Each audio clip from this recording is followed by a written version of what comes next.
हरे कृष्णा। सभी भक्तों का स्वागत करना चाहिए। हम करना चाहेंगे 9वां अध्याय भगवत गीता का, जिसके ऊपर हमने चातुर्मास के प्रारंभ में शुरुआत की थी और बीच में एक दो सत्र हम लोग पिछले नहीं ले पाए कुछ कारणवश, तो उसके लिए क्षमा चाहेंगे। सत्र को प्रारंभ करते हैं प्रार्थना के माध्यम से। प्रपन्न पारिजाताय तोत्र वेत्रैकपाणये ज्ञानमुद्राय कृष्णाय गीतामृतदुहे नमः। ओम अज्ञानतिमिरान्धस्य ज्ञानाञ्जनशलाकया चक्षुरुन्मीलितं येन तस्मै श्रीगुरवे नमः। नमः ओम विष्णुपादाय कृष्णप्रेष्ठाय भूतले श्रीमते भक्तिवेदान्तस्वामिन् इति नामिने। नमस्ते सारस्वते देवे गौरवाणी प्रचारिणे निर्विशेष शून्यवादी पाश्चात्य देश तारिणे।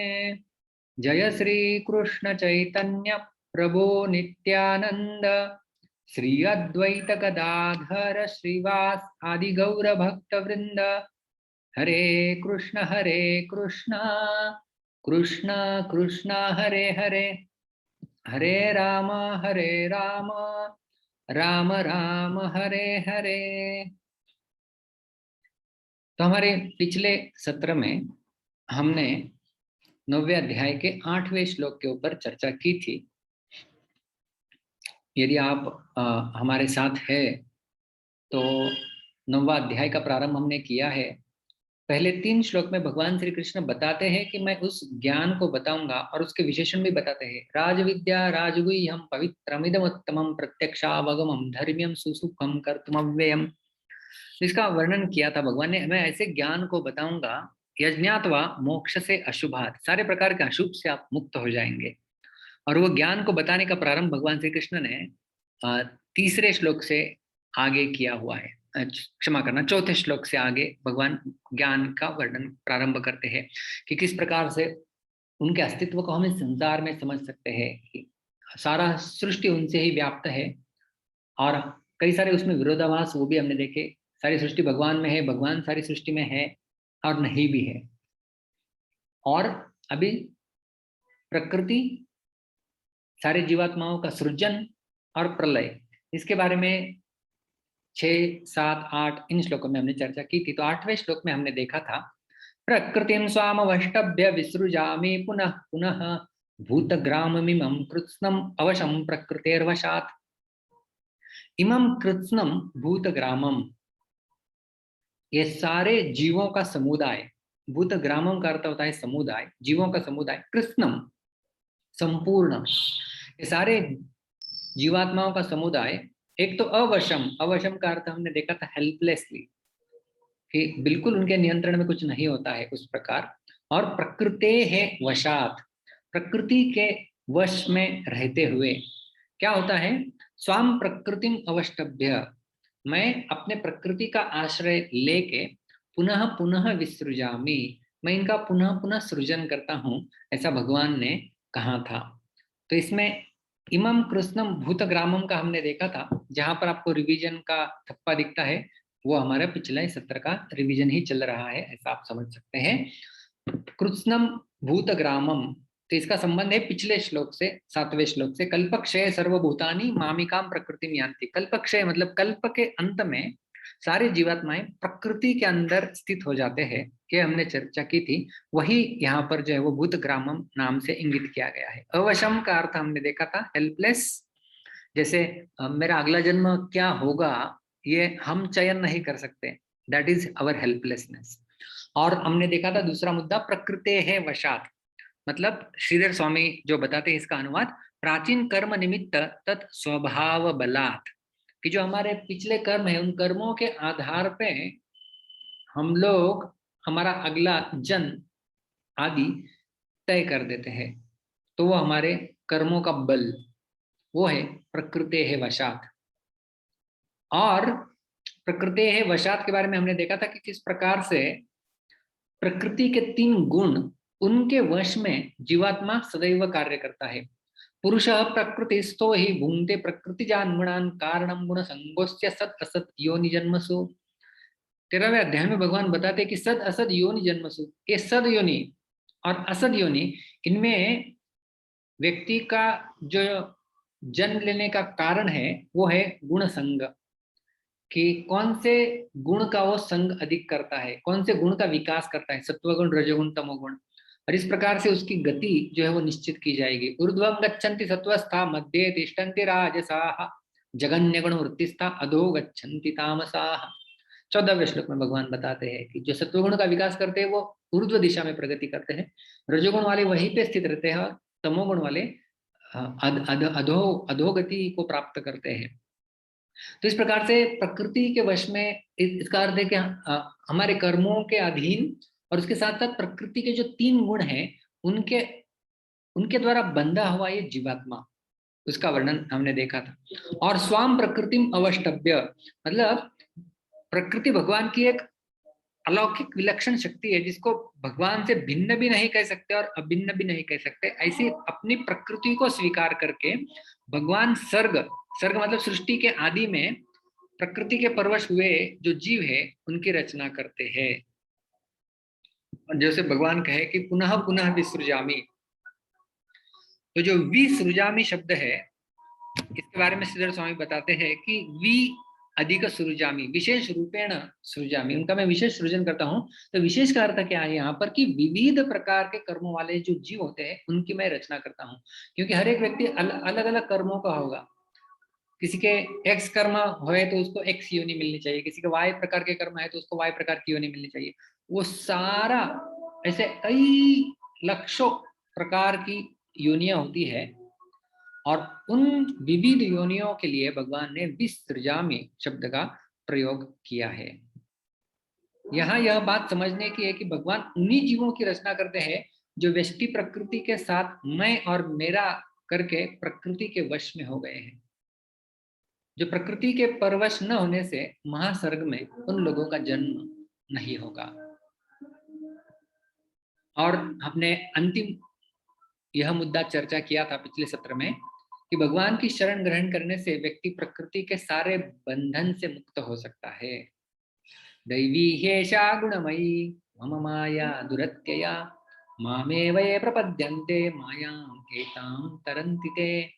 दैवी है, भगवान कहते हैं कि मेरी जो माया शक्ति है दैवी, वो दैवी है, और गुणमयी ये त्रिगुणात्मक जो माया शक्ति है, मम माया वो मेरी माया शक्ति है, दुरत्या उसे पार करना बहुत कठिन है, लेकिन माम एव ये प्रपद्यन्ते जो केवल मुझे शरण आ जाते हैं, मायाम एताम तरन्तिते वो इस माया को पार कर जाएंगे। तो ऐसा एक आश्वासन भगवान श्री कृष्ण ने 7वें अध्याय में भगवद गीता के 14वें श्लोक में दिया हुआ है। और यहाँ पर हमने विराम लिया था पिछले सत्र में।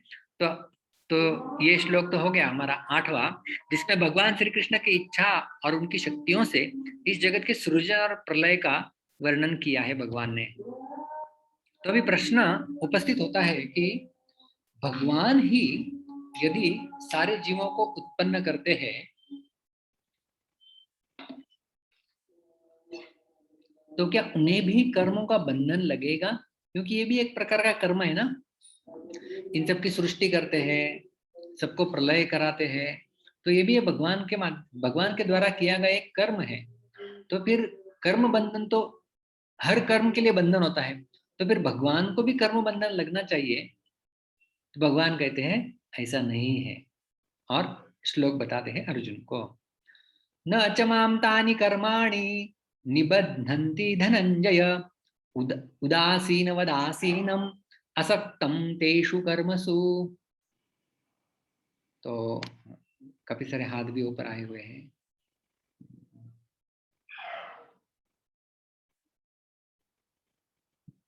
अश्विनी माता जी, मैंने आपको अनम्यूट किया है। जी हाँ, तो यहाँ पर अधोरेखांकित जो शब्द है वो संधि युक्त शब्द रहते हैं, और हम लोग इनका पद विभाग और संधि देखेंगे। श्लोक का एक एक शब्द को 2 बार उच्चारण करेंगे। आप सभी लोग उच्चारण कीजिए। प्रतिनिधित्व के रूप में एक व्यक्ति को अनम्यूट किया गया है केवल। न न न न च च च च माम मां माम मां तानि तानि तानि तानि कर्माणि कर्माणि कर्माणि कर्माणि निबध्नन्ति। निबन्धन्ति ध के पश्चात न आता है। निबध्नन्ति। निबद्धन्ति। धनंजय धनंजय धनंजय धनंजय उदासीनवत् उदासीनवत् उदासीनवत् उदासीनवत् आसीनम आसीनम् आसीनम। आसीनम्। यहाँ पे त का द हो जाता है और संपूर्ण शब्द बनता है उदासीन वदासीनम उदासीनवदासीनम् असक्तम असक्तम् असक्तम असक्तम् तेषु तेषु तेषु तेषु कर्मसु कर्मसु कर्मसु। कर्मसु। संपूर्ण श्लोक का उच्चारण करेंगे एक एक पाद के साथ। न च माम तानि कर्माणि न च मां तानि कर्माणि निबध्नन्ति धनंजय निबध्नन्ति धनंजय उदासीनवदासीनम् उदासीनवदासीनम् असक्तं तेषु कर्मसु। असक्तं तेषु कर्मसु। धन्यवाद माता जी। धन्यवाद। हाँ, तारा रानी माता जी है क्या? मैंने आपको अनम्यूट किया है।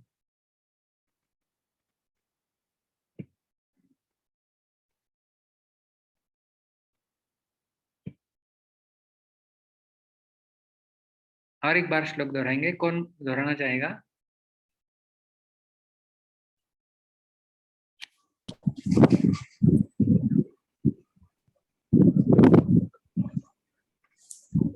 हाँ तारा रानी माता जी आवाज आ रहा है? हरे कृष्णा प्रभु जी। हाँ हरे कृष्णा। हाँ हाँ बोलिए। न च माम तानि कर्माणि न च मां तानि कर्माणि निबध्नन्ति धनंजय निबधन्ति धनंजय निबध्नन्ति धनंजय निबधन्ति धनंजय उदासीनवदासीनम् उदासीनवदासीनम् असक्तं तेषु कर्मसु। असक्तं तेषु कर्मसु। धन्यवाद। हरे। तो ये हो गया इस श्लोक के पद विभाग और संधि। अभी हम इसका अन्वय देखते हैं। सुंदर और बहुत ही आसान श्लोक है। हे धनंजय, संबोधन संबोधन युक्त ये वाक्य है कि हे धनंजय, हे अर्जुन। अर्जुन का एक नाम है धनंजय। तानि कर्माणि माम न निबध्नन्ति। ये जो कर्म है, जो भी आपको लग रहा है कि मैं ये कर्म कर रहा हूं, वो मुझे बध्नन्ति का अर्थ है बांधना। न निबध्नन्ति, ये मुझे बिल्कुल नहीं बांधते। क्यों नहीं बांधते? क्योंकि तेषु कर्मसु, उन कर्मों में, असक्तम च, एक तो मैं अनासक्त हूं और दूसरा उदासीनवत आसीनम, मैं बिल्कुल उदासीन की तरह बैठा हुआ रहता हूं। अभी ये उदासीन का अर्थ उदास नहीं है जो हम लोग सोचते हैं साधारणतः, आज बहुत उदास महसूस हो रहा है, तो वैसा वाला उदास नहीं है। उदासीन का अर्थ क्या है हम लोग देखेंगे आगे चल के। तो एक एक शब्द को हम लोग चर्चा करते हैं। तानि कर्माणि मतलब वो कर्म। वो कर्म का अर्थ कौन सा होता है? कौन से कर्म भाई? तो पिछले श्लोक में 8वें श्लोक में जो हमने देखा था, प्रकृतिम स्वाम अवष्टभ्य विसृजामि पुनः पुनः। भगवान जो सृजन करते हैं, विशेष प्रकार का जो सृजन करते हैं, विविध योनियों का सृजन करते हैं महासर्ग के समय में, वो जो कार्य है भगवान का, और कल्पाक्षय, कल्प के क्षय में जो प्रलय कराते हैं, वो जो कर्म है भगवान का, उन सबको तानि कर्माणि कहा गया है। कर्म नपुंसक लिंग शब्द है, इसलिए उसका विशेषण भी उसी प्रकार का होता है। तानि कर्माणि, तानि पत्राणि, तानि पुष्पाणि। वो कर्म, वो कर्म कौन से कर्म? जो महासर्ग के समय जीवात्माओं का सृजन और कल्प के अंत में उनका प्रकृति के अंदर समेट लेना, वो जो कर्म है, और एक बार नहीं करते भगवान, पुनः पुनः पुनः पुनः बार बार करते रहते हैं। उन कर्मों के बारे में भगवान कहते हैं कि तानि कर्माणि, वो सारे कर्म, तानि कर्माणि माम न निबध्नन्ति, वो मुझे कभी भी नहीं बांधते हैं। इस संसार में हम लोग देखते हैं कि साधारणतया हर कोई व्यक्ति कर्म करने के लिए बाधित होता है और हम लोग कर्म करते हैं, और वास्तव में वही कर्म हमारे बंधन के भी कारण बन जाते हैं। जैसे वेदों की उक्ति यहाँ पर बताई गई है, कर्मणा बध्यते जंतुः। जंतु मतलब सारे जीवात्माएं कर्म के द्वारा बंधे जाते हैं, अपने अपने स्वयं के कर्म के द्वारा बंधे जाते हैं। किस प्रकार के कर्म हम करते हैं उस प्रकार का बंधन हमें लगेगा। फिर वो पाप वाले कर्म है तो उनका भी बंधन रहेगा, पुण्य वाले कर्म है तो उनका भी बंधन रहेगा। बंधन हालांकि अलग प्रकार से हो सकता है, जैसे श्रील प्रभुपाद जी उदाहरण दिया करते हैं, किसी व्यक्ति को कैद किया गया है और उसके हाथ और पैर में बेड़ियां डाल दी है, लेकिन वो बेड़ियां सोने की है, तो वो थोड़ा ऊंचे क्लास का बंधन हो जाएगा। किसी के लिए चांदी की बेड़ियां हैं, किसी के लिए लोहे की बेड़ियां हैं, तो सबसे निकृष्ट बंधन। तो इसी प्रकार से फिर वो पाप कर्म है या पुण्य कर्म है, क्योंकि जो भी है, तो इस संसार में जब व्यक्ति जन्म ले रहा है, इसका अर्थ है कि कर्म का बंधन तो है ही। इस संसार में जन्म मतलब केवल मनुष्यों की बात नहीं कर रहे हैं हम लोग। कोई यदि ऊपर वाले लोकों में जन्म ले रहा है, कोई देवता बन रहा है, देवलोक में जा रहा है, आगे वर्णन आएगा उसका, लेकिन फिर भी ऐसे ऐसे स्थानों में जा रहा है, वहां से वापस उसका पतन होना निश्चित है, तो वो भी कर्म बंधन ही हुआ। तो इस प्रकार के कर्मणा बध्यते जंतुहु, हर कोई व्यक्ति अपने कर्मों के द्वारा बंधन में फंसा हुआ रहता है। लेकिन भगवान कहते हैं कि मैं, ऐसा जो प्रतीत हो रहा है कि ये मैं कर्म कर रहा हूं, बार बार जीवात्माओं का सृजन हो रहा है, और भगवान कहते हैं विसृजामि, मतलब मैं उनका सृजन करता हूं, लेकिन उसका कर्म बंधन मुझे नहीं लगता है। बहुत विशेष बात है, उसका कर्म बंधन मुझे नहीं लगता है। और इसका और एक जगह भगवान श्री कृष्ण ने प्रमाण दे रखा है। गीता के 4थे अध्याय के 14वें श्लोक में भी भगवान इसी प्रकार से बताते हैं, न माम कर्माणि लिम्पन्ति न मे कर्म फले स्पृहा इति माम यो बिजानाति कर्मभिर्न स बध्यते। क्या कहते हैं भगवान? न माम कर्माणि लिम्पन्ति। उसी प्रकार से लाल अक्षरों में जो इंगित है वो बिल्कुल समानार्थी शब्द है आज के श्लोक से मिलता हुआ। तानि कर्माणि माम न निबध्नन्ति, ये कर्म मुझे बंधन में नहीं डालते। उसी प्रकार से भगवान कहते हैं न माम कर्माणि लिम्पन्ति, मैं, ये कर्म मुझे कभी लिप्त कर ही नहीं सकते। और आगे कहते हैं न मे कर्म फले स्पृहा, और जो कर्म है उसके फल के प्रति भी मेरी कोई स्पृहा, कोई इच्छा, कामना, आकांक्षा नहीं है। मुझे तो बंधन नहीं लगता। और उसके पश्चात आगे चल के भगवान कहते हैं इतिमाम यो अभिजानाति, जो इसे ठीक से जान लेता है कि मुझे कर्मों का बंधन नहीं है, कर्म भीर न स बध्यते, वह व्यक्ति भी अपने स्वयं के कर्म बंधन में नहीं फंसेगा, जो ये ठीक से जान लेता है। और इसलिए भगवान बता रहे हैं ताकि ठीक से हम समझ ले कि भगवान को कभी कर्म बंधन नहीं होता है, और क्यों नहीं होता है उसकी चर्चा तो आज के श्लोक में भगवान ने विस्तार से की है। लेकिन समझने का मुद्दा ये है कि तानि कर्माणि माम न निबध्नन्ति, मेरे जो भी कर्म है प्रतीत हो रहा है कि मेरे द्वारा किए जा रहे हैं, सृजन प्रलय आदि, उनके बंधन में मैं कभी फंसता नहीं हूं। और उसका अलग अन्य जगह प्रमाण मिलता है 4थे अध्याय में भी, नमाम कर्माणि लिम्पन्ति, कर्म मुझे कभी लिप्त कर ही नहीं सकते। क्यों नहीं कर सकते? उसके 2 कारण भगवान ने बताए थे, यहाँ पर हम लोग देखे थे। तेषु कर्मसु, क्योंकि उन कर्मों में ये 2 प्रकार के भाव है। तो सर्वप्रथम हम उदासीनवत जो भाव है वो देखते हैं, उदासीनवद आसीनम। जैसे मैंने पहले भी कहा, ये उदासीन शब्द जो है वो कभी कभी हमें भ्रमित करने वाला लगता है। जो हम लोग साधारण प्रयोग में जो शब्द प्रयोग करते हैं बोलते समय, वो है ना कि आज तो उदास महसूस हो रहा है, तो वो वाला उदास नहीं है। ये उदासीन शब्द कैसे बना हुआ है, इसको आप देख सकते हैं। उत आसीन, उत अधिक आसीन, ये है उदासीन। उत आसीन, आसीन का अर्थ होता है बैठना। हम लोग बोलते हैं ना आसन, आसन, आसन, आसन के ऊपर बैठना, आसन, आसन होता है, आसन के ऊपर हम लोग बैठते हैं, तो आसीन, आसीन मतलब बैठे हुए। आसीन कहाँ पर? उत, उत आसीन मतलब ऊपर बैठे हुए, ऊपर बैठा हुआ या तटस्थ जिसे कहते हैं, तटस्थ, उसके ऊपर। तो ये हो गया उदासीन की परिभाषा।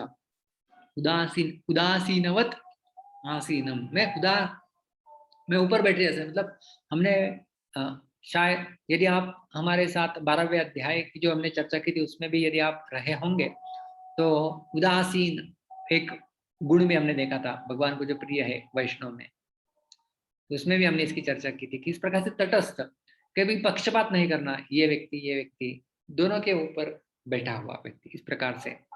और इसका कहने का और एक तात्पर्य है कि प्रकृति ही जीवों को सृष्टि के प्रारंभ में उत्पन्न करती है। श्री कृष्ण तो उदासीन के समान रहते हैं। हालांकि भगवान ने कहा था कि मैं करता हूं, विसृजामि पुनः पुनः, विसृजामि का अर्थ है कि मैं कर रहा हूं,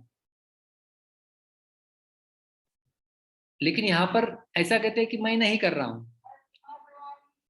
तो इसका अर्थ है कौन कर रहा है फिर? प्रकृति कर रही है। प्रकृतिम स्वाम अवष्टभ्य विसृजामि पुनः पुनः, 8वें श्लोक में हमने देखा था पिछले, कि प्रकृति का आश्रय लेके मैं कर रहा हूं। तो इसको हमें अच्छे से समझना होगा कि क्या भगवान कर रहे हैं या नहीं कर रहे हैं। कर रहे हैं तो कैसे, नहीं कर रहे हैं तो कैसे। तो एक उदाहरण के द्वारा समझाया जा सकता है। क्या है उदाहरण? उदाहरण है कि राजा अपराधी को कारागार में डालता है। राजा के द्वारा, कोई अपराधी है, कोई अपराध किया होगा, चोरी की होगी, कहीं कुछ किया होगा, गलत कार्य किया होगा, राजा ने अपराधी को सजा दी है और सजा के रूप में कारागृह में डाल दिया है। तो अभी क्या राजा स्वयं डालेगा? राजा स्वयं उसका हाथ पकड़ के उसे कैद के अंदर लेके जाएगा। राजा के अधीनस्थ कुछ सैनिक होंगे, उन सैनिकों को राजा आज्ञा दे देगा, सैनिक अंदर लेके जाने का कार्य करेंगे उसको। तो फिर सैनिक लेके गए ना, तो फिर हम लोग कह सकते हैं कि सैनिक लेके गए, राजा का कोई योगदान नहीं है। वे राजा के आदेश के अनुसार ही सैनिक लेके जाएंगे, तो इसलिए राजा ने ही दंड दिया है। तो अपराधी को कारागृह में किसने डाला है? राजा ने डाला है। लेकिन व्यक्तिशः राजा नहीं डालते हैं, राजा अपने सैनिकों के माध्यम से डलवाते हैं। तो इसलिए सैनिक आ जाते हैं चित्र में। और जब सैनिक आ जाते हैं तब हम ये नहीं कहेंगे कि राजा ही है या राजा ने ही डाला है। तो राजा ने डाला है, हाँ राजा ने डाला है क्योंकि उसकी आज्ञा से गया है, और नहीं क्योंकि सैनिकों ने डाला है। राजा व्यक्तिगत तो था ही नहीं डालते समय। तो इसलिए उसका जवाब हाँ भी है और नहीं भी है। क्या राजा ने डाला है अपराधी को कारागृह में? जी हाँ, राजा ने डाला है, मतलब राजा की आज्ञा से ही डाला गया है। जी नहीं, राजा ने नहीं डाला है क्योंकि राजा व्यक्तिगत रूप से उपस्थित नहीं था डालते समय, सैनिकों ने डाला हुआ है। तो इस प्रकार से हमें समझना होगा कि भगवान ने सृष्टि की है। जी हाँ, भगवान ने सृष्टि की है क्योंकि उनके आदेश से ही सब कुछ होता है। लेकिन व्यक्तिगत रूप से भगवान की वहां पर रहने की आवश्यकता नहीं है, क्योंकि प्रकृति सब कार्य कर लेती है। प्रकृतिम स्वाम अवष्टभ्य विसृजामि पुनः पुनः, जो पिछले श्लोक में हमने देखा भी था। और उदासीनवत आसीनम में, इस उदासीनवत को हम लोग और अच्छे से समझेंगे। एक और उदाहरण जो श्रील प्रभुपाद जी तात्पर्य में बताते हैं, इसी श्लोक के तात्पर्य में श्रील प्रभुपाद जी क्या लिखते हैं, यहाँ पर उच्च न्यायालय के न्यायाधीश का उदाहरण दिया जा सकता है, जो अपने आसन पर बैठा रहता है। न्यायाधीश हम सब लोग देखते हैं, फिल्मों में हमने देखा होगा, न्यायाधीश ऐसे ऊपर बैठे रहते हैं, और वो हथौड़ा होता है, ऑर्डर ऑर्डर ऑर्डर, इस प्रकार से वो बोलते रहते हैं। तो अपने ऊंचे आसन पे न्यायाधीश बैठे रहते हैं और उस न्यायाधीश के आदेश से अनेक तरह की बातें घटती रहती है ना, बहुत कुछ होता है। किसी को फांसी की सजा दी जाती है, किसी को कारावास की सजा मिलती है, किसी को प्रचुर धनराशि मिलती है बख्शीश के रूप में, लेकिन वो उदासीन रहता है, वो अपने आसन में उधर बैठा हुआ है, कोई स्वारस, कोई रुचि नहीं है, आसक्त नहीं है, उसे इस हानि लाभ से कुछ भी लेना देना नहीं रहता। उसी प्रकार से भगवान भी सदैव उदासीन रहते हैं यदि प्रत्येक कार्य में उनका हाथ रहता है। भगवान का हाथ प्रत्येक कार्य में है, लेकिन फिर भी भगवान उदासीन वत रहते हैं। भगवान का अंदर का मनोभाव क्या है यहाँ पर, कि प्राणियों के उत्पन्न होने पर मैं हर्षित नहीं होता और प्रकृति में लीन होने पर मैं खिन्न नहीं होता। ये भाव भगवान का है, जैसे हमारा होता है। जब कोई जन्म लेता है तब परिवार वाले बहुत लोग हर्षित हो जाते हैं, वाह वाह वाह, हैप्पी बर्थडे।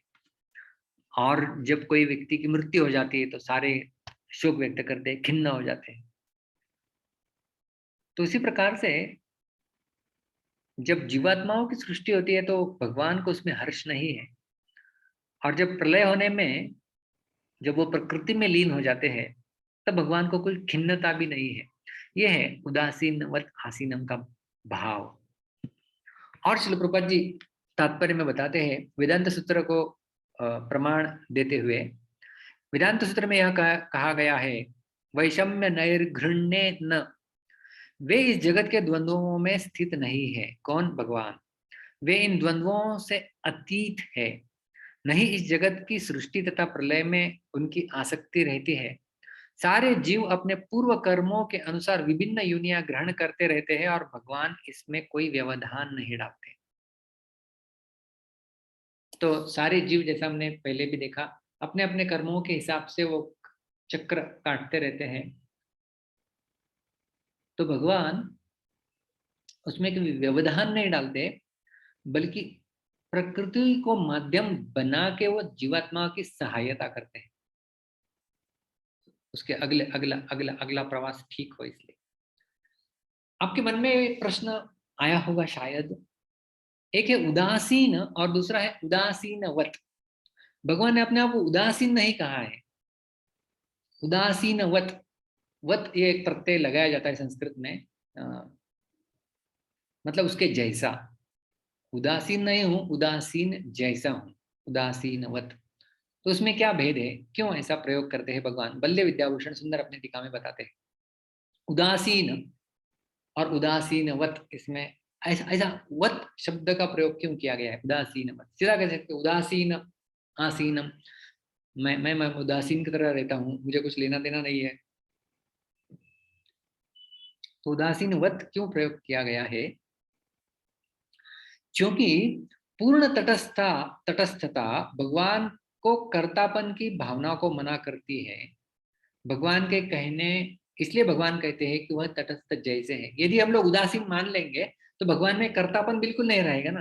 हाँ, ऊपर बैठे हुए कुछ कर नहीं रहे, तो वो कर्ता भाव, भगवान सृष्टि कर रहे हैं वास्तव में देखा जाए तो, भगवान प्रलय में योगदान दे रहे हैं, लेकिन वो कर्तृत्व बिल्कुल, उनका वो कर्तृत्व का भाव चला जाएगा यदि उदासीन कह दिया जाता। तो इसलिए उदासीनवत, तटस्थ जैसे है, तटस्थ जैसे, इसलिए उदासीनवत शब्द का प्रयोग किया गया है।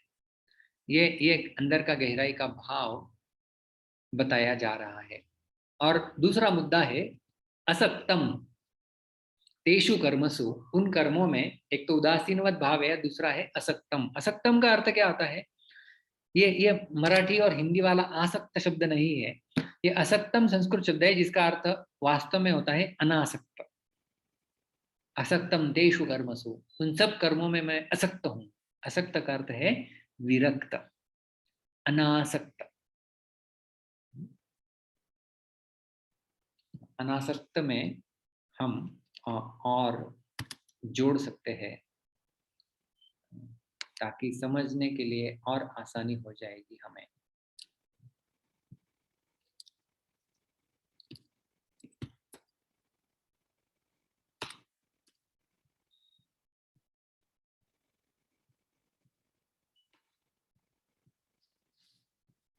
तो ये है असक्त शब्द का अर्थ, अनासक्त या विरक्त जिसे हम लोग कह सकते हैं। तो भगवान कैसे हैं? आसक्त, जिस समय व्यक्ति अपनी इच्छा की पूर्ति के लिए तथा प्रयास पूर्वक कर्म करता है, उस समय वह कर्म से बनता है। कब कब व्यक्ति कर्म से बनता है, थोड़ा ध्यान देने की आवश्यकता है। किस समय व्यक्ति कर्म में बांधा जाता है? जब व्यक्ति अपनी इच्छा की पूर्ति के लिए और प्रयास पूर्वक कर्म करता है। कुछ प्रयास किए जा रहे हैं और वो प्रयास किसके लिए है? अपनी कुछ इच्छा की पूर्ति के लिए, तब कर्म बंधन होता है। परंतु यहाँ पर श्री कृष्ण की सृष्टि के कार्य में कोई इच्छा नहीं रहती। ऐसा नहीं कि उनकी इच्छा है चलो अभी सृष्टि हो जाए, सृष्टि करते हैं चलो, न तो उनकी इच्छा है तथा न ही सृष्टि के कार्य में उन्हें कोई प्रयास करना होता है। और उसमें प्रयास भी नहीं है, वो केवल इच्छा शक्ति से कुछ कार्य कर देते, तो उसमें प्रयास भी नहीं है। इसलिए सृष्टि के उत्पन्न करने में कर्म के बंधन में नहीं फंसते हैं, या कर्म का बंधन नहीं लगता है भगवान को। क्योंकि कर्म का बंधन तभी लगता है जब कोई इच्छा है और दूसरा है इच्छा की पूर्ति के लिए कोई प्रयास है। भगवान में न तो सर्वप्रथम इच्छा है, स्पृहा है, न में कर्म फले स्पृहा। पिछले देखा था हमने चौथे अध्याय के श्लोक से। कर्म फले कर्म फल की कोई स्पृहा नहीं है भगवान में, और स्पृहा भी नहीं है, और भगवान को कर्म करने के लिए प्रयास भी नहीं करना पड़ता, इसलिए कर्म बंधन नहीं है। जीवात्मा का क्या हो जाता है? जीवात्मा को फल के प्रति स्पृहा होती है कि मुझे ये चाहिए, मुझे ये करना है, वो करना है, वो करना, और उसके पीछे कई सारा प्रयास, और उन प्रयासों की वजह से फिर वो कर्म बंधन में फंस जाता है। यहाँ भगवान मनुष्य मात्र को एक शिक्षा दे रहे, वास्तव में देखा जाए तो कौन सी शिक्षा है? कर्म बंधन से छूटने की युक्ति बताते हैं भगवान, है कि नहीं? क्या है कर्म बंधन से छूटने की युक्ति? जैसा मैं कर्मों में आसक्त न होने से बंधा नहीं जाता हूं, ऐसे ही तुम लोग भी कर्मों में और उनके फलों में आसक्ति न रखो, तो सब कर्म करते हुए भी उनसे बंधे नहीं जाओगे। अगर तुम लोग कर्मों में और उनके फलों में आसक्ति रखोगे तो तुमको दुख पाना ही पड़ेगा। दुख का कारण क्या है? कर्म बंधन। और कर्म बंधन का कारण क्या है? कर्मों में आसक्ति और उनके फलों में भी आसक्ति। तो भगवान क्या बता रहे हैं कि एक तो मैं उदासीनवत आसीन हूं, और दूसरा है कि अनासक्त हूं, विरक्त हूं।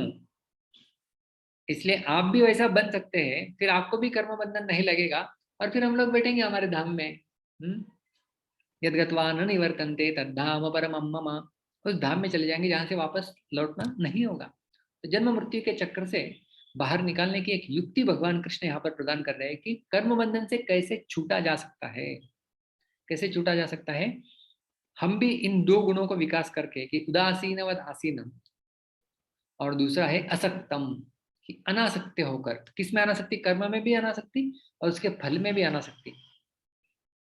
उस प्रकार से दुख नहीं भुगतना पड़ेगा जीवात्माओं को।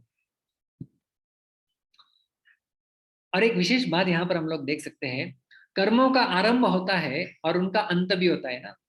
हर कर्म का आरंभ है, उसका अंत भी होता है, और जो कर्म का फल मिलने वाला है वो भी उत्पन्न होकर नष्ट हो जाता है। तो कर्म का जो फल है वो भी उत्पन्न होने वाला नष्ट है, वो भी टेम्पररी है। पर कर्म फल की इच्छा से मनुष्य बंध जाता है। तो कर्म भी टेम्पररी है, कर्म का फल भी टेम्पररी है, लेकिन बंधन जो है वो बड़ा लग गया। तो देखिए ना, कितने आश्चर्य की बात है कि कर्म और उसका फल तो नहीं रहता, पर फलेच्छा के कारण बंधन रह जाता है। तो इसलिए इस बंधन से यदि छूटना है तो फलासक्ति छोड़नी होगी, और वही कर्मयोग का सिद्धांत है, मूल है। गीता के दूसरे अध्याय में भी भगवान कृष्ण यही बताते हैं, 47वें श्लोक में, कर्मण्येवाधिकारस्ते मा फलेषु कदाचन, कि कर्म फल में तुम्हारा कदापि अधिकार नहीं है, और उसकी तुम अपेक्षा भी मत करो। केवल अपने कर युद्धाय युज्यस्व ततो युद्धाय युज्यस्व नैवं पापम अवाप्स्यसि, कि युद्ध मात्र करने के लिए युद्ध करो, उसकी फल की अपेक्षा मत करो कि क्या होगा, उसका परिणाम क्या होगा। क्योंकि अर्जुन फल दृष्टि रख रहे थे कि किस प्रकार से क्या होगा उसका फल। तो फलेच्छा के कारण बंधन रहता है,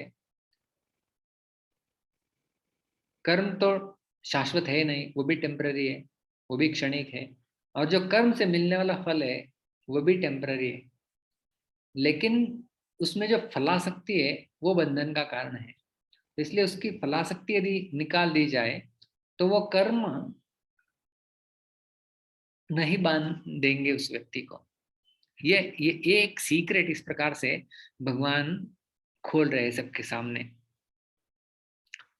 और कर्म बंधन से छूटने का भगवान ने, जैसे हमने वो जो श्लोक देखा था ना 4थे अध्याय का, कि नमाम कर्माणि लिम्बन्ति, मुझे तो कर्मफल बांधते नहीं है, और इतिमाम यो अभिजानाति कर्म भीर न सबध्यते, जो इसको अच्छे से जान लेता है, अच्छे से जानना, जानाति मतलब जानना, अभिजानाति मतलब बिल्कुल अच्छे से जानना, जो ये जान लेता है कर्म भीर न सबध्यते, वह व्यक्ति भी कर्म के बंधन में कभी नहीं फंसता है।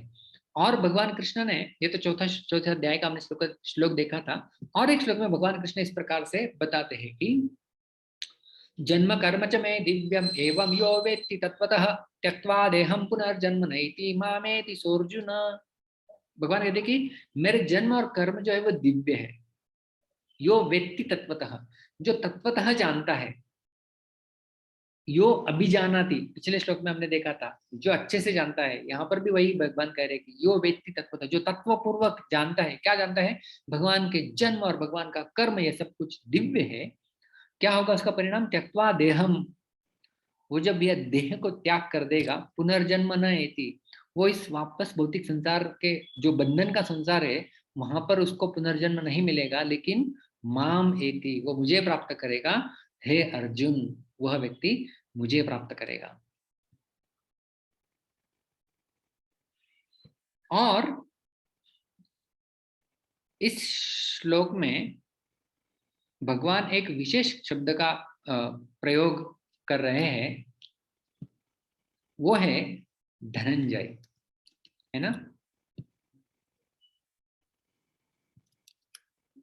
तो जैसे हमने आपको याद होगा पिछले सिटिंग में हमने एक चर्चा की थी, उसमें हमने इस प्रकार से देखा था कि गीता का एक है लैंग्वेज और दूसरा होता है मेटा लैंग्वेज। लैंग्वेज और मेटा लैंग्वेज क्या हमने चर्चा की थी पिछले सत्र में? लैंग्वेज मतलब जो सामने भाषा उभर कर आ रही है वो है लैंग्वेज, और मेटा लैंग्वेज होती है वो भाषा जो उसके गहराई में, अंदर में जो जाके दिखाई देती है, क्योंकि क्या छिपा हुआ है उसका, उसके पीछे क्या छिपा हुआ है रहस्य, उस रहस्य को हमें समझना चाहिए, तब जाके उसको और अच्छे से हम लोग क्या कहते हैं उसको कि when we try to understand the meta language of Gita, then our understanding goes at a different level altogether. तो यहाँ पर भगवान श्री कृष्ण ने, जैसा हमने पिछली बार भी देखा था कि अर्जुन के द्वारा भगवान कृष्ण के लिए अलग अलग नामों का प्रयोग किया गया है, और भगवान कृष्ण के द्वारा भी अर्जुन के लिए अलग अलग नामों का प्रयोग किया गया है। तो इस श्लोक में भगवान ने अर्जुन को धनंजय कहा है। तो धनंजय का अर्थ क्या है? धन अर्जयति यह सह धनंजय, जो धन को अर्जित करता है उसका नाम है धनंजय। तो हे धनंजय, हे धन को अर्जित करने वाले अर्जुन। तो यहाँ पर अर्जुन को भगवान ने धनंजय बोल के यह बता रहे हैं, इसको इंगित कर रहे हैं कि जैसे तूने, तेरा नाम है धनंजय, अर्जुन ने कहाँ पे धन संपत्ति अर्जित की थी, तो अलग अलग प्रकार से इसको समझ सकते हैं कि अर्जुन ने कई सारे अस्त्र शस्त्र प्राप्त किए थे, वो धन था। और वास्तव में जब युधिष्ठिर महाराज को राजसूय यज्ञ करना था, उस समय पांडवों को अलग अलग दिशाओं में भेजा गया था धन एकत्रित करने के लिए, क्योंकि राजसूय के लिए बहुत सारे धन संपत्ति की आवश्यकता होती है और सारे अपना शासन स्थापित करना होता है। तो अर्जुन ने सबसे अधिक धन इकट्ठा करके लाया था, इसलिए उनका नाम भी है धनंजय। तो ये है अर्जुन का नाम धनंजय। तो अर्जुन को धनंजय ही क्यों बोलते भगवान? कि जैसे तूने धन एकत्रित करके धनंजय तेरा नाम है, उसी प्रकार से हे धनंजय ये मेरा धन है। कौन सा धन है? जो भी मैं कर्म कर रहा हूं उसमें मैं अनासक्त हूं, असक्तम च करता है, और मतलब मैं अनासक्त हूँ, मतलब विरक्त हूँ, और उदासीनवत आसीनम, ऐसे में बैठा हुआ हूँ। ये धन पूंजी है मेरी वास्तव में। तो भगवान सारे बद्ध जीवात्माओं के लिए ये रास्ता खुला कर रहे हैं कि हमारे लिए वास्तविक धन क्या होना चाहिए। हमारे लिए वास्तविक धन हमारी विरक्ति की पूंजी, हमारी अनासक्ति की पूंजी होनी चाहिए, जो हमारे बंधन से मुक्ति का कारण बनेगी। जो साधारण धन होता है जिसके पीछे लोग भागते हैं, वो तो हमारे बंधन का कारण बनने वाला है। तो ऐसे धन को प्राप्त करने का प्रयास करो जो आपके बंधन से छुटकारा और मुक्ति का दरवाजा खोल दे। ऐसे धन की प्राप्ति करनी चाहिए, वो भगवान यहाँ पर बता रहे हैं।